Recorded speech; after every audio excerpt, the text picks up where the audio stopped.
రాష్ట్రంలో కూటమి ప్రభుత్వం వచ్చిన తర్వాత సంక్షేమం లేదు, అభివృద్ధి లేదు. కేవలం ఈ రాష్ట్ర ప్రజలందరూ కూడా చూస్తూ ఉన్నారు ఒక కక్ష రాజకీయాలు. ఎక్కడంటే అక్కడ నోరెత్తితే అరెస్టులు, ఏదో విధంగా ప్రతిపక్ష పార్టీ మీద కేసులు వేసో ఏదో రకంగా ఇబ్బంది గురి చేసేదో రాజకీయ కక్షలు ఇప్పుడు దాకా రాజకీయాల్లో చూసాం. కానీ మొట్టమొదటిసారి అధికారులను కూడా ఒక డీజీ ర్యాంక్ అధికారి, పోలీస్ అధికారి ని, మాజీ ఐఏఎస్ని, వీళ్ళందరినీ కూడా ఏదో రకంగా కేసుల్లో ఇరికిచ్చి ఒక కక్ష రాజకీయాలు మొట్టమొదటిసారి భారతదేశంలో ఎక్కడా లేని విధంగా ఈ రాష్ట్రంలో మనందరం కూడా కక్ష రాజకీయాలు చూస్తూ ఉన్నాం. ఈరోజు పోలీసులు కానీ ఒక డీజీ ర్యాంక్ అధికారులు ఎవరైనా విచారణ చేపట్టాలన్నా కూడా రేపు ఇంకో ప్రభుత్వం వస్తే ఈ విధంగా కేసులు పెట్టచ్చు, ఈ విధంగా అధికారులు మనం భయభ్రాంతులు చేయొచ్చు, ఈ విధంగా అధికారులు మనం ఇది చేయొచ్చు అనే విధంగా హరాస్ చేయటం, ఐపీఎస్ ఐఏఎస్లు అనే తేడా లేకుండా ఈరోజు ఈ రాష్ట్రంలో మనందరం కూడా చూస్తూ ఉన్నాం. ప్రజలందరూ కూడా ఖచ్చితంగా కూడా ఏ విధంగా ఈరోజు రాజకీయ నాయకులకు పరిమితమైన ఏ రోజు అధికారుల దాకా కూడా ఈరోజు వేధింపులు, కక్ష రాజకీయాలు జరుగుతున్నాయనేది కూడా ఈ రాష్ట్రంలో అన్నీ కూడా మనందరం కూడా చూస్తూ ఉన్నాం. ఎక్కడా కూడా అన్ని బేస్లెస్ అలిగేషన్స్ వేసి ఏది కూడా ఒక ప్రాపర్ అలిగేషన్ లేకుండా, ఎక్కడా కూడా ఒక ప్రాపర్ అథెంటికేటెడ్ ఎవిడెన్స్ అన్నీ లేకుండా ఈరోజు రాష్ట్రంలో అందరూ కూడా చూస్తూ ఉన్నాం. ప్రజలందరూ కూడా ఈరోజు ఇప్పటికే ఎందుకు అధికారం ఇచ్చాం వీళ్ళకి, కేవలం కక్ష రాజకీయాల కోసమేనా, రెడ్ బుక్ రాజ్యాంగం కోసమా ప్రజలందరూ కూడా ఆలోచన చేస్తూ ఉన్నారు. ఈరోజు ఒక పక్కేమో అక్కడేమో గతంలో ఇలా జరిగింది అలా జరిగింది అని చెప్పి కక్ష రాజకీయాలు చేస్తూ ఉన్నారు. గతంలో నేను 2 వారాల క్రితం నెల్లూరులో ఒక ప్రెస్ మీట్ పెట్టి ముఖ్యంగా నెల్లూరు జిల్లాలో మైనింగ్ సంబంధించి ఎంతమంది ఇబ్బంది పడుతున్నారు, బేసిక్గా ఎన్ని వేల మంది ఉపాధి కోల్పోయారు, ఎన్ని వేల కుటుంబాలు రోడ్ల మీద పడిపోయినాయి, ఎవరి ఆశ వల్ల ఎవరి దురాశ వల్ల ఇదంతా జరుగుతుంది అనేది, అదే మా నాయకుల మీదకి వచ్చే తలకే సంబంధం లేని ఒక కేసు పెట్టారు. ఈ విధంగా చేస్తున్న వాళ్ళ మీద మీరు ఎందుకు కేసులు పెట్టకూడదు అని చెప్పి మాట్లాడటం జరిగింది. ఆ రోజు కొన్ని ఆధారాలు కూడా ఎవరు కంపెనీ పెట్టారు, ఏ కంపెనీ చేస్తుంది అన్నీ కూడా ఆ రోజు చెప్పడం కూడా జరిగింది. ఆ రోజు నేను చెప్పిన తర్వాత కొంతమంది ప్రెస్ మీట్ పెట్టారు. తర్వాత ప్రెస్ మీట్ పెట్టి నేను వారం రోజుల లోపల మీరు కానీ ఎన్ని కానీ లేకపోతే మళ్ళీ కూడా నేను ముందుకు వస్తానని చెప్పాను. 2 వారాల తర్వాత 14 రోజుల తర్వాత ఈరోజు మళ్ళీ నేను ప్రెస్ మీట్ పెడతా ఉన్నాను. కనీసం నేను చెప్పిన తర్వాత అయినా ఎంతో కొంత చలనం వచ్చి కనీసం మానవీయ కోణంలో, సరే వాళ్ళు సిండికేట్ నడుపుతున్నారా, కార్టెల్ నడుపుతారా, ఇవన్నీ పక్కన పెడితే కొన్ని వేల కుటుంబాలు రోడ్ల మీద పడుతున్నాయి, వాళ్ళ ఉపాధి కోల్పోతున్నారు, వాళ్ళు ఇబ్బందులకు గురవుతున్నారన్న మానవీయ కోణంలో అయినా ఒక ఆలోచన చేస్తారని అంటే కనీసం ఒక్క అడుగు కూడా ముందుకు వేసిన దాఖలాలు లేవు. ఈరోజు ప్రజలందరికీ కూడా ఒకటే చెప్పదలుచుకున్నాను, ఏది చెప్పినా కూడా ఆధారాలతో, మొన్న చెప్పిన ఆధారాలు ఈరోజు చూపించినా కూడా మొన్న చెప్పిన దానికి ఎక్కడా కూడా స్పష్టమైన వివరణ అయితే రాలా. అంటే నేను చెప్పిన వ్యక్తి ఆయన దైవాంశ సంభూతుడు, ఆయన మీదే ఉన్న మాట్లాడితే ఆయన ఎప్పుడూ ప్రెస్ మాట్లాడు కాబట్టి ఆయన తరపున వకాల్తా పుచ్చుకునే వాళ్ళు వేద రవిచంద్ర గారు ప్రెస్ మీట్ పెట్టుకుని మాట్లాడారు. ఆయనైనా ఈసారి మళ్ళీ ఆయనే మాట్లాడతాడా, లేకపోతే ఆ దైవాంశ సంభూతుడే మాట్లాడతాడా? ఈరోజు ఒక్కటి అడుగుతా ఉన్నాను, వేమిరెడ్డి ప్రభాకర్ రెడ్డి గారు ఒక కంపెనీ పెట్టి ఆయనే చేసుకోవాలి, ఇంకెవరు చేసుకునే విధంగా లేదు, లేకపోతే మైన్లు ఓపెన్ చేయము అని నేను మాట్లాడి కొన్ని ఇది చెప్పిన తర్వాత కొంతమంది చేత పాపం ఒక 10 మంది చేత మేమంతా సంతోషంగా ఉన్నాం, మేమంతా బాగున్నాం. వాళ్ళెవరు పాపం మాల్యాద్రి చౌదరి, ప్రసాద్ నాయుడు, భరతబాబు చౌదరి, ఇంకొక కిషోర్ చౌదరి, వీళ్ళందరి చేత ఒక ప్రెస్ మీట్ పెట్టి చెప్పారు. సరే, వాళ్ళ గురించి కూడా నేను చెప్పగలను అనుకో లైట్గా. వాళ్ళ విధంగా ఆ భరతబాబు అనే ఆయనకి దాదాపు ఆయన మైన్ ఓపెన్ చేశారు. ఆయనకు 10 కోట్లు ఫైన్ ఉంది. నేను పోయినసారి కూడా చెప్పాను, మీరు మైన్లు ఓపెన్ చేసిన వాళ్ళు ఎవరు అంటే ఫైన్లు ఉన్న వాళ్ళు మీదే ఓపెన్ చేశారు, ఫైన్ లేని వాళ్ళు మాత్రం ఎందుకు ఓపెన్ చేయలేదు అని అడిగాను. దానికి ఇప్పుడు సమాధానం లేదు. ఆయన భరతబాబుకి ఈ మైన్ ఓపెన్ చేశారు, ఈ మైన్కి సంబంధించి 7 కోట్లు ఫైన్ ఉంది. ఇంకొక ఆయన మాట్లాడాడు, మాలాద్రి గారు అనుకుంటా, గత ప్రభుత్వంలో ఫైన్లు వేసిందని. గత ప్రభుత్వంలో వేయలే ఆయన వరకు, ఆయన ఈ ప్రభుత్వంలో వేశారు ఫైన్లు. ఆయన చెప్పుకున్న వాళ్ళ ప్రభుత్వంలో వేశారు. జూన్ 6వ తారీఖున దాదాపు 30,000 టన్నులు ఇల్లీగల్గా ఎత్తాడని ఆ మాలాద్రి గారి మీద 3 కోట్ల రూపాయల ఫైన్ ఈ ప్రభుత్వంలో వేశారు. ఆయన మైండ్లో పనిచేశారు. ఈరోజు మాట్లాడిన వాళ్ళందరూ కూడా పాపం సరే, వాళ్ళు పొట్టకొట్టు కోసమో వాళ్ళని ఇబ్బందిని పెట్టను కానీ అనేక కారణాలు వాళ్ళు మాట్లాడుండొచ్చు. దాదాపు 180 మైన్లు ఉన్నాయి నెల్లూరు జిల్లాలో. 180 మైన్స్ ఉన్నాయి. ఆ లిస్టు కూడా కావాలంటే నేను చూపిస్తాను. 180 మైన్స్ ఉంటే ఓపెన్ అయిన ఎన్ని మైన్స్? కేవలం 25 నుంచి 30 మైన్లు. ఆ 25-30 మైన్లో కూడా ముగ్గురియే 15 మైన్లు. అంటే 170 మైన్స్లో కేవలం 17, ఇంకో 10 ఉన్నట్టున్నాయి. 25 మైన్స్, 30 మైన్స్ ఓపెన్ చేశారు. 140 మైన్స్ ఎందుకు ఓపెన్ చేయలే? 140 మైన్స్లో ఎన్ని మైన్స్లో ఫైన్స్ చేయాలని చెప్పగలుగుతారు? ఫైన్స్ లేనన్నీ ఓపెన్ చేయొచ్చుగా, ఓపెన్ చేయలే. ఈ రోజుటికి కూడా కనీసం ఆ మైన్స్ ఎందుకు ఓపెన్ చేయట్లేదు అనేది ఇంకా క్లారిటీ లేదు. ఫైన్స్ ఉన్నాయి, ఓపెన్ చేసేసారు. కోట్ల రూపాయల ఫైన్లు ఉన్నాయి, ఓపెన్ చేశారు. నేను పేర్లు చదివినప్పుడే అర్థమైంది వాళ్ళు మీకు ఎందుకు ఓపెన్ అయినాయి అని. 140 మైన్లు ఓపెన్ చేయాల. నేను అడిగేది ఏంది అయ్యా, 140 మైన్లలో కనీసం మైన్కి 100 మంది చొప్పున పనిచేస్తే, అంటే ఈ 140 మైన్లు యాక్టివ్గా 50% వేసుకుందాం, అంటే 70 మైన్లు యాక్టివ్గా ఉంటాయి. ఆ 70 మైన్లు కల పని చేయకపోవచ్చు. 70 మైన్లో కనీసం ఒక 100 మంది పని చేసినా 7,000 మంది కుటుంబాలు పని కోల్పోయినారు, రాయి కొట్టే పనిపోయినారు.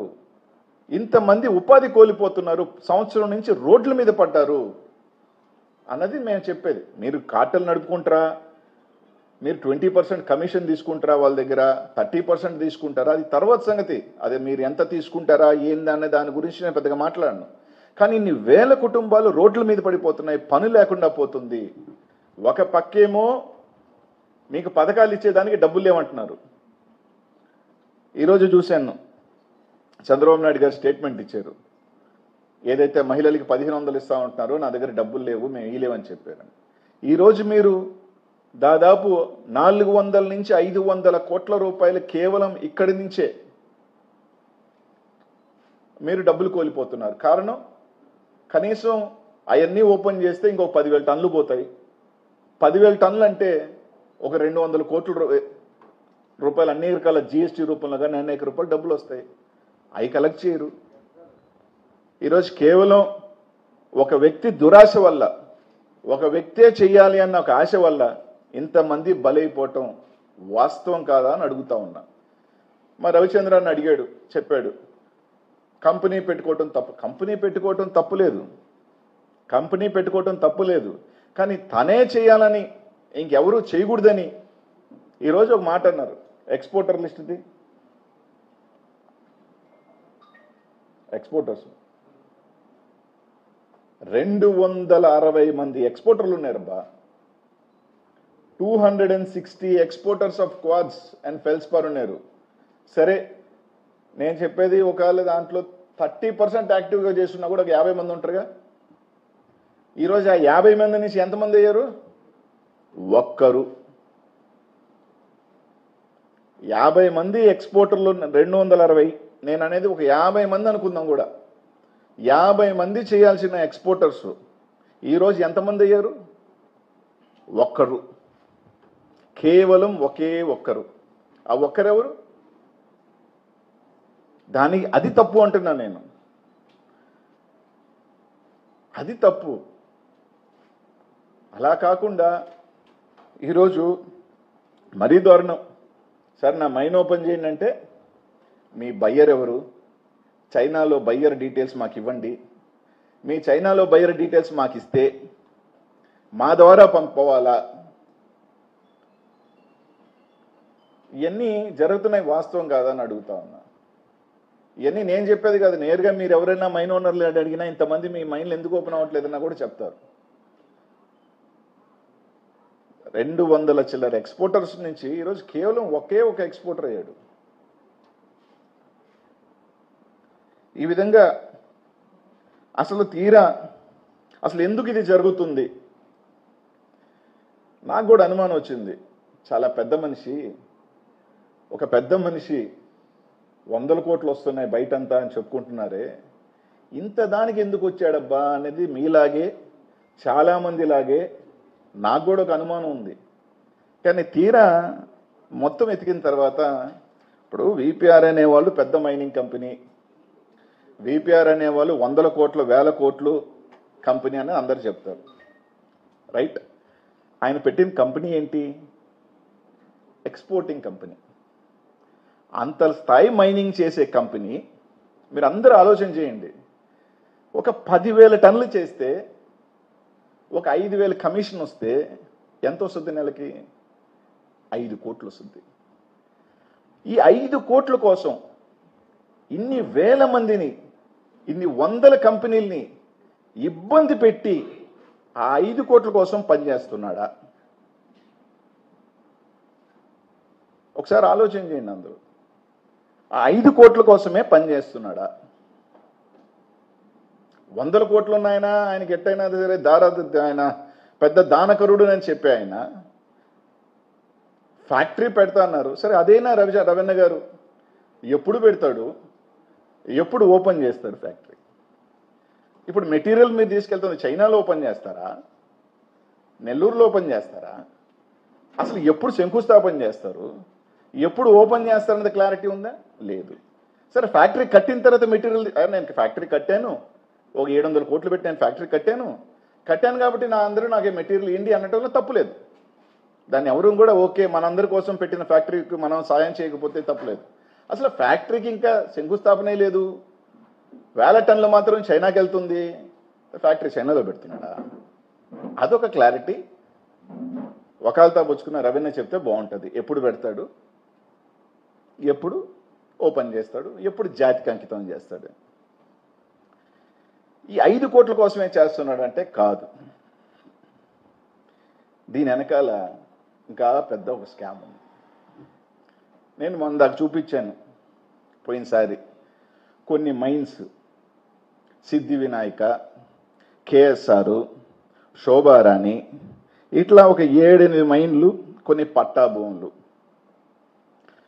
50 సంవత్సరాలు అయిపోయి పర్మిషన్లు ఇంకా ఇచ్చేదానికి అవకాశం లేకుండా ఏదైతే ఆక్షన్కి మళ్ళీ సెంట్రల్ గవర్నమెంట్ పిలవాల్సిన మైన్స్ని ఆయన గుప్పిట్లో పెట్టుకొని, మనం చూపించాను డ్రోన్స్తో, మీ అందరికీ కూడా వీడియో చూపించాను, అయ్యా జరుగుతుంది చూడండి అని. ఈ 10 మైన్స్లో మీరు అందరూ కూడా చాలామంది ప్రెస్ వాళ్ళు ఆ మైన్ దగ్గరికి వెళ్ళుంటే ఏ విధంగా ఒక రౌడీ మోకా ఉన్నారో మీరు అందరూ కూడా చూసుంటారు, వెళ్ళుంటారు. ఈ 10 మైన్స్లో ఉదాహరణకి తన కంట్రోల్లో ఇల్లీగల్గా పెట్టుకొని ఒక 10,000 టన్నులు అనుకుందాం, ఎక్కువే తీయచ్చు కానీ ఒక 10,000 టన్నులు అనుకుందాం మనం. 10,000 టన్నులు తీసినా ఈరోజు మార్కెట్లో ప్రెస్ వాళ్ళు రకరకాల, ఒక 50,000 చెప్తున్నారు, ఒక 1,00,000 చెప్తున్నారు. ఎంత సరే నేను అనేది అన్నీ బొంగ ఒక 25,000 వేసుకుందాం మనం. 10,000 టన్నులు 25,000 అంటే ఎంత వస్తుంది? 25 కోట్లు. 10 నెలలకి 250 కోట్లు, 4 సంవత్సరాలకి 1000 కోట్లు. ఖర్చు ఎంత? మహా అంటే 4 హిటాచీలు, 10 టిప్పర్లు.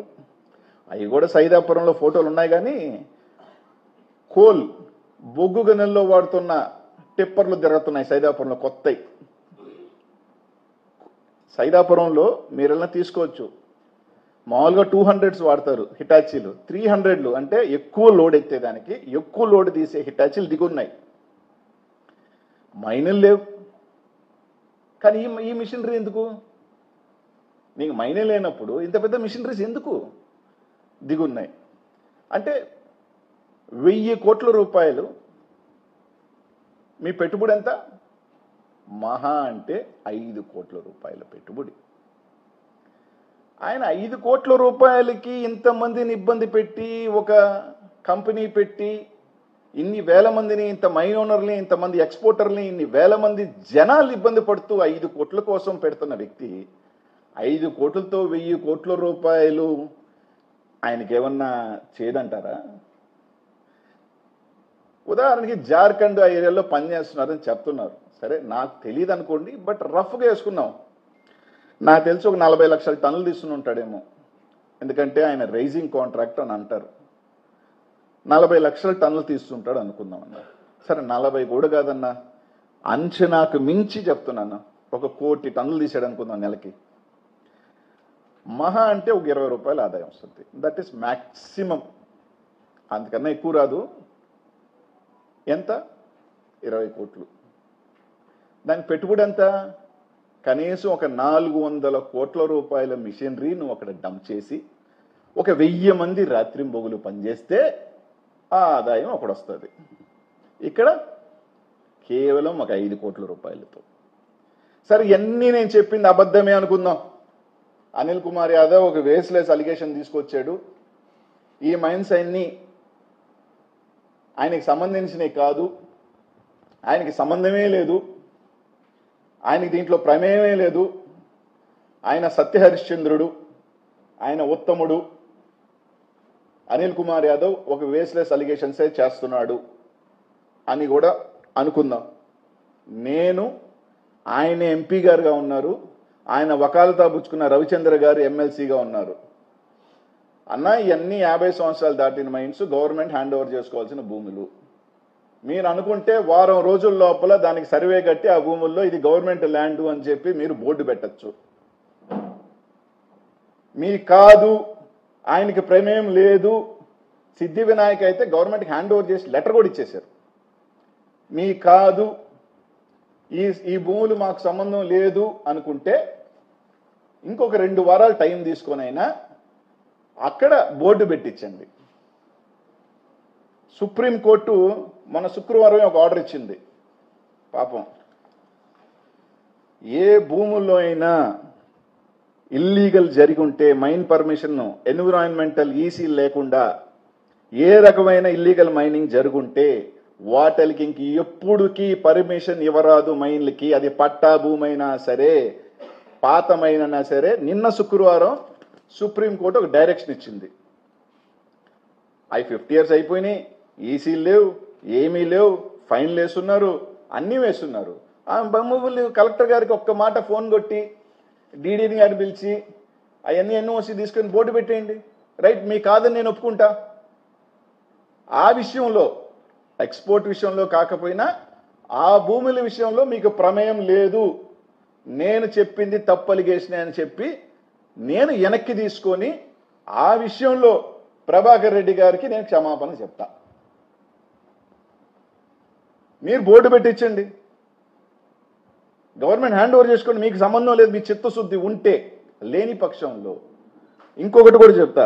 ఒక పక్క చంద్రబాబు నాయుడు నాకు సంక్షేమ పథకాలకి డబ్బులు లేవు అంటున్నాడు. ఎక్కడా నాకు డబ్బులు లేవు, స్త్రీనిధి అది ఇవ్వలేనంటున్నాడు, తర్వాత అమ్మకు వందనం అది లేనంటున్నాడు, డబ్బులు లేవని మీరు అంటున్నారు.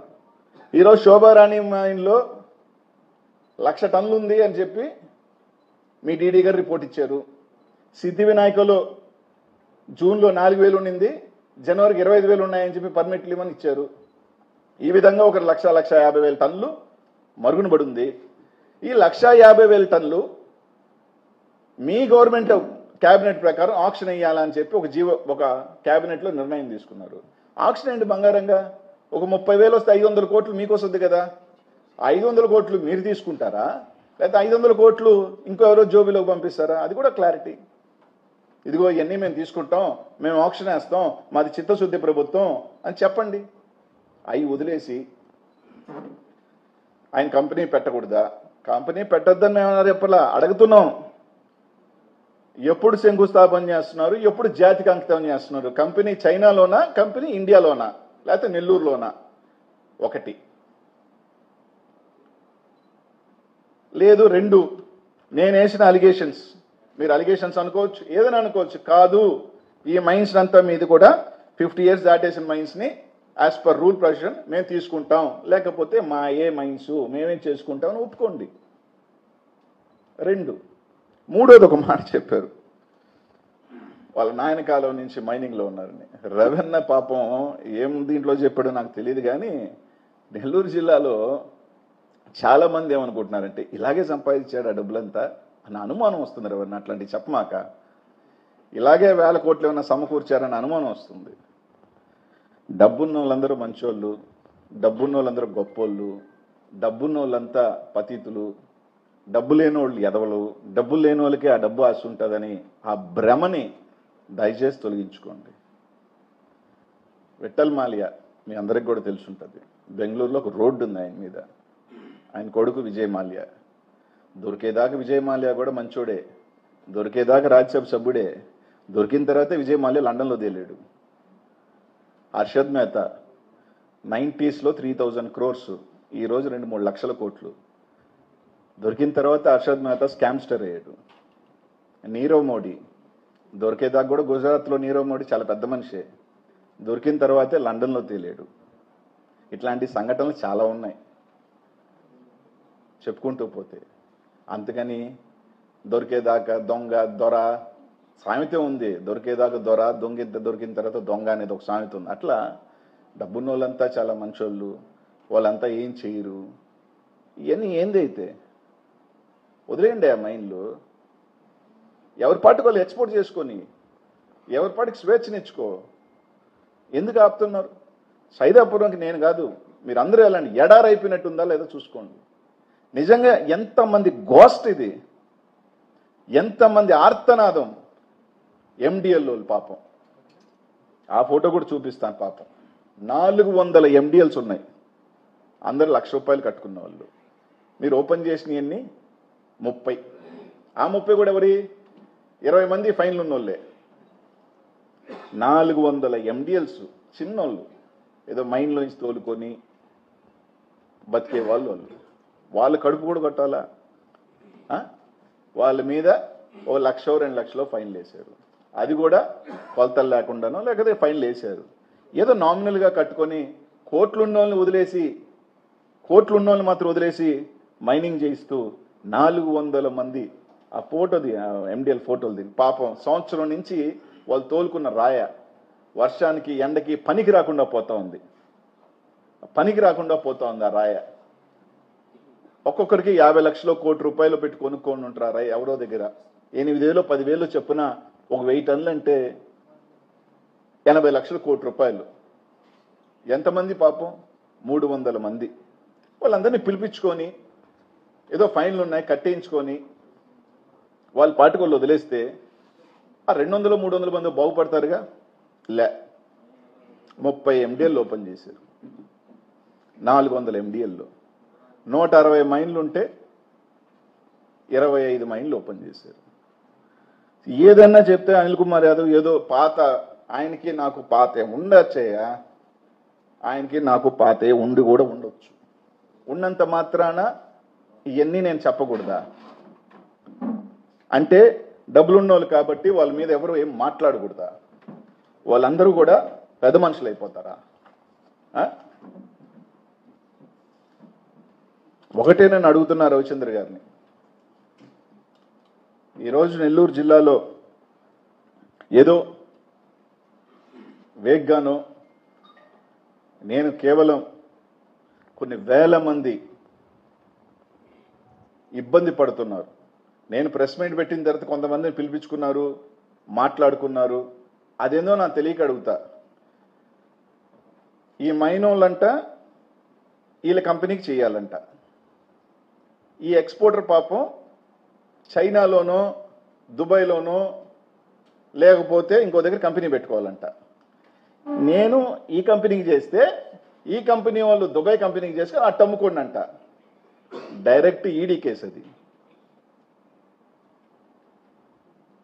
నేను ఫినీకి చేసి ఫినీ వాళ్ళు దుబాయ్ కంపెనీకో చైనా కంపెనీకి చేస్తే వాళ్ళు డైరెక్ట్ ఎక్స్పోర్టర్కి అమ్ముకోవాలంట. డైరెక్ట్ ఈడీ కేసు అది.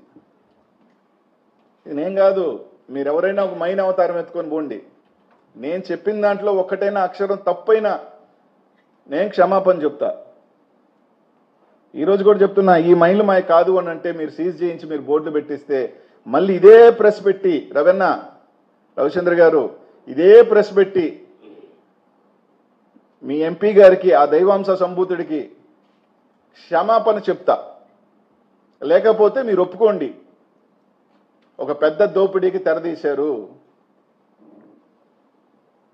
ఆక్షన్ వేయించండి ఫస్ట్. ది మెటీరియల్ ఒక 600 కోట్లు వస్తుంది ప్రభుత్వానికి. అందరి ఓపెన్ చేయించి ఆ 400 మంది ఎండిఎల్స్ ఆ 130 ఎన్నో మైన్లు ఓపెన్ చేస్తే అందరికి పని ఈరోజు ఎంత నష్టపోతున్నారు. ఒక చిన్న ఉదాహరణకి కనీసం 1 కోటి రూపాయలు పెట్రోల్ ఖర్చు అవుతుంది. 30 రోజులు అంటే 30 కోట్లు. 300 కోట్ల రూపాయలు పెట్రోల్ వ్యాపారం అంటే 18% జిఎస్టీ వచ్చినా కూడా ఒక 50 కోట్లు వచ్చినా అది పోయిందే. కనీసం సంవత్సరం రోజుల రూపాయలు మిషన్ తిరిగానో ఎంతోమంది ఉపాధి అది కోల్పోయారా? వీళ్ళందరికీ 4 రూపాయలు డబ్బులు వచ్చుంటే ఏదో రూపంలో జిఎస్టీ రూపంలో ఒక 200-300 కోట్లు వచ్చుంటాయా? 5,000 కుటుంబాలు సంతోషంగా ఉంటాయా? గొప్పోడైతే ఏదో పాతకాలంలో చూసాం సినిమాల్లో, డబ్బున్న వ్యక్తి నా సాధారణంగా పీడించుకొని పీల్చి పిప్పి చేస్తుంటాడు. అలాగుంది ఇది. ఏమన్నా అంటే తుది దశకు వచ్చేసినాయి కాబట్టి మాట్లాడాడు. తుది దశో మొదటి దశో వాటికేమి జంకేవాణి కాదు. మొన్న కూడా చెప్పా, నేనేం అతీతుండేం కాదు. లోపలికి వెళ్ళాలంటే కేజ్రీవాల్, చంద్రబాబు నాయుడు, జయలలిత, జగన్మోహన్ రెడ్డి గారు చాలా చంద్రబాబు నాయుడు గారు మహామహులు పోయినారు. నేనేమన్నా అతీతున్నా? పోవాలని అంటే మీరు పెట్టాలనుకుంటే పోయేసి వస్తా. అంతేగాని దాన్ని ఏదో జుబ్బుచ్చిగా చూపించి నేను చెప్పిన వాటికి ఎక్కడైనా ఒక సమాధానం పోయినసారి చెప్పా, ఒక్క సమాధానం అన్నా చెప్పాడా? ఇంకో రెండో ఎక్స్పోర్ట్ కంపెనీ ఎందుకు ఉండట్లేదు అని అన్న సమాధానం చెప్పారా? లేదే. ఇంతమంది ఎక్స్పోర్టర్లు ఎదుగో మైనింగ్ ఎక్కడో చేస్తే చూపిండి అన్నాడు. మీ అందరిని పెట్టాక చూపిండి అన్నాడు. 24వ తారీఖున చూసారా విజువల్స్? ఎన్ని లాంగిట్యూడ్ లాటిట్యూడ్ డేటులతో తీసింది సార్. ఏదో ఊరికిన ఒక ఫోటో దొంగ ఫోటో తీసుకురాను నేను. ఇది 2వ తేదీ మిషన్లు తిరుగుతున్నారు. 6వ తేదీ అనిల్ కుమార్ యాదవ్ వస్తాడో రాడో తెలియదు కానీ ఒక చిన్న వార్త సైదాపురంలోకి అనిల్ కుమార్ యాదవ్ వస్తున్నాడు అని తెలియదు కానీ ఎంతమంది పోలీస్ బందోబస్తు ఉంది. 6వ తేదీ చూడండి, కంప్లీట్ క్లీన్. కనీసం వాటర్ బకెట్ కూడా లేదు. ఇది 2. అది కూడా మిషన్లు పనిచేస్తా. 6వ తేదీ చూడండి, కంప్లీట్ క్లీన్. బకెట్ కూడా లేకుండా క్లీన్ చేశారు. 6వ తేదీ అనిల్ కుమార్ యాదవ్ దిగుతున్నాడు రానంగానే వస్తున్నాడో లేదో తెలియదు పాపం. ఒక 100 మంది పోలీసులు. ఎందుకు పోలీసు? ఇల్లీగల్ మైన్ చూపించేదానికి పోలీసు అవసరమా? అంటే జరుగుతున్నట్టే కదా. ఇది ఏదైనా నా సృష్టి కాదే. ఇప్పుడు కూడా చెప్తున్నా, మీరు పోయి ఆ 10 మైన్లు మీరు 10-15 ఎన్నైనా 50 years దాటేసిన మైన్స్ని గవర్నమెంట్ హ్యాండ్ ఓవర్ చేసిన ఆక్షన్ పిలవండి. గవర్నమెంట్కి డబ్బు వస్తుంది. నేను మీకు మంచి చేసే పని చెప్తున్నా, ప్రభుత్వానికి 4 రూపాయలు వచ్చే పని చెప్తున్నా. నేను ఆక్షన్ వేస్తే ఒక 600 కోట్ల మెటీరియల్ ఉంది. ఈ మైన్లన్నీ మీరు తిరిగి ఆక్షన్ వేస్తే పాడుకుంటారు, పని జరుగుతాయి, డబ్బులు వస్తాయి. అలా కాకుండా నెలకి 25 నుంచి 30 కోట్ల రూపాయలు ఒక ఆయన జోబీలోకి పంపించి నేను చెప్తున్నా ఇదే నిజం అని. కాదు అంటే మీరు క్లోజ్ చేయండి. నేను ప్రెస్ మీట్ పెట్టిన తర్వాత ఎవరెవరిని ఎక్కడికి పిలిపించుకున్నారో తెలుసు. మైన్ ఓనర్ని పాపం ఎవరైనా బతిలాడుకొని ప్రెస్ మీట్ పెట్టించారో నాకు తెలుసు. సరే సంతోషమే. నేను ఆ విధంగా అయినా ఒక 10 మైళ్ళ లోపల అయితే ఒక 1000 మంది బతుకుతారు. నా మీద 4 మాటలు రేపు ఎక్స్పోర్టర్ల చేత కూడా మాట్లాడించండి. మేము భలే ఎక్స్పోర్ట్ చేసే వాళ్ళం ముందు, ఇప్పుడు మార్కెట్ లేదు కాబట్టి మేము ఎక్స్పోర్ట్ చేయలేకపోతున్నామని పాపం ఒక 5 మంది నుంచి పిలిపించి వాళ్ళ చేత కూడా పెట్టించండి. ఇంకో మాట చెప్పాడు, చంపేసామంట. గత ప్రభుత్వంలో చంపేసినప్పుడు మెటీరియల్ ఎంత పోయింది? మీరు ఓపెన్ చేసి చూడండి, 160 ఓపెన్ చేసి ఎవరు ఎక్స్పోర్ట్ చేయాలో చూడండి. మార్కెట్ చచ్చిపోయిందా, మార్కెట్ బ్రతుకుందా తెలుస్తుంది. ఉదాహరణకి 5% నెలకి ఒక 20,000 టన్నులు పోతే 2 లక్షల టన్నులు పోతే ఇంచుమించు 600 కోట్లు 700 1000 కోట్లు ఎక్స్పోర్ట్ జరిగితే 1000 కోట్లు ఇంటూ 5% ఒక 50 కోట్ల రూపాయల ట్యాక్స్ వస్తుంది. మీ ట్యాక్స్ పెట్టుంటాడా? పుష్ప ట్యాక్స్, ఆయన ఎర్రచందనం ఎడక్వాడ్జు. అదే మమ్మల్ని అంటారు డైరెక్ట్ ఎర్రచందనం ఆడిపోతుంది ఆ సినిమాలో, ఏడబోతుంది. నేనేమన్నా తప్పు మాట్లాడాను? అయ్యా పెద్దోళ్ళని కాబట్టి అనకూడదు, డబ్బున్నోళ్ళని అనకూడదు. 4 దైవ కార్యక్రమాలు చేశారు, 4 ఇది చేసినంత మాత్రాన్ని మంచోళ్ళు గారు. వాళ్ళందరూ మంచోళ్ళే, కానీ వాళ్ళందరూ 100% మంచోళ్ళు అంటే మంచోళ్ళు కాదు. తప్పు చేస్తే తప్పే. ఎవరైనా తప్పును తప్పే చెప్తున్నా. ఇందా నేను చెప్పిన పేర్లన్నీ ఉన్నాయి కదా, ఒక 50 పేర్లు చెప్పేవాడిని, కానీ 3 అంటే 4 ప్రపంచం అంతా తెలుసు కాబట్టి 4 పేర్లు చెప్పా. నేను కానీ గమ్ముగా ఉంటే ఆయన ఇంకో పెద్ద ఇదయ్యేవాడు. కాబట్టి దైవాంశ సంభూతుడైనా ప్రెస్ మీట్ పెడతాడా? ఆయన వకాల్తా పుచ్చుకున్న రవిచంద్ర గారు పెడతారా? నేను అడిగేది 4 ప్రశ్నలే. మీరు చెప్పినట్టే కంపెనీ పెట్టి ఆయన్ని నెల్లూరు జిల్లా ప్రజల్ని ఉద్ధరించాలా, నెల్లూరు ప్రజల్ని బాగు చేయాలా, నెల్లూరు ప్రజలు మేలుకోరం చేస్తున్నాడు ఆయన అని చెప్పిన ఆయన ఎప్పుడు కంపెనీ పెడుతున్నాడు? ఎప్పుడు జాతికి అంకితం చేస్తున్నాడు? చైనాలో కంపెనీయా, నెల్లూరులో కంపెనీ? ఎందుకంటే మెటీరియల్ చైనాకు పంపిస్తున్నాడు కాబట్టి. 2, నేను చెప్పినట్టు ఈ 10 మైళ్ళు చిన్నంగా, అంటే ఇప్పటికి 2 మైళ్ళు 3 మైళ్ళు స్టార్ట్ చేశాడు. సరోజినీ మైన్లో ఈరోజు నీళ్లు కొడుతున్నారు. పట్టా ల్యాండ్లో ఈరోజు నీళ్లు కొడుతున్నారు. రేపు పొద్దున ఎల్లుండో మిషన్ పెడతారు.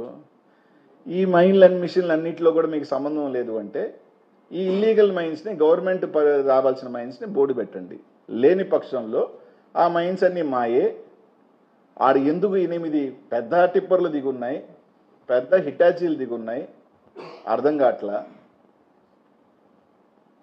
3వది, ఎందుకు 140 మైళ్ళు ఉంటే 170 మైళ్ళు ఉంటే 30 ఓపెన్ అయ్యి కొరవ ఎందుకు ఓపెన్ కాల? ఆ ఎండిఎల్ఓని ఓపెన్ చేసి ఆ పుణ్యం, ఆ మంచి, అందరూ రవిచంద్ర గారు చెప్పేది అందరూ ఎస్సీలు, బీసీలు, పేదవాళ్ళు,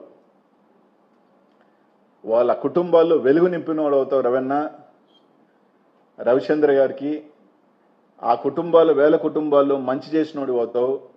ఆ కిరీటం నువ్వే పెట్టుకో, నిందలు మేము వేసుకుంటాం కావాలంటే. ఆ కిరీటం నువ్వే తీసుకో, 4 అడుగులు ముందుకు వేసి అవన్నీ ఓపెన్ చేయించి అందరికీ మంచి చేసే కార్యక్రమం చేయి. మార్కెట్ ఉందా, మార్కెట్ లేదా మీకే తెలుస్తుంది. కాబట్టి నేను చెప్పింది ఏది కూడా నాకున్న ఎవిడెన్సే చూపించా. ఇది తప్పు ఎవిడెన్సు, మీ అన్ని దగ్గర తప్పులు అంటే దానికి ఆయన తీసుకొచ్చి చూపించు. ఊరికేనే ప్రెస్ పెట్టి మాట్లాడటం కాదు, నాకున్న ఎవిడెన్స్లో చెప్పా. సార్ నాకున్నది అలిగేషన్ అనుకోవచ్చు, నాకున్న ఇది అనుకోవచ్చు. నేను చెప్పా, అది తప్పు అంటే తప్పే. తప్పు అంటే నిరూపిస్తే ఏ లెక్కన వాటిలో గవర్నమెంట్ బోర్డు పెట్టి ఆప్షన్ ఇస్తే ఖచ్చితంగా క్షమాపణ చెప్తా, ధన్యవాదాలు చెప్తా.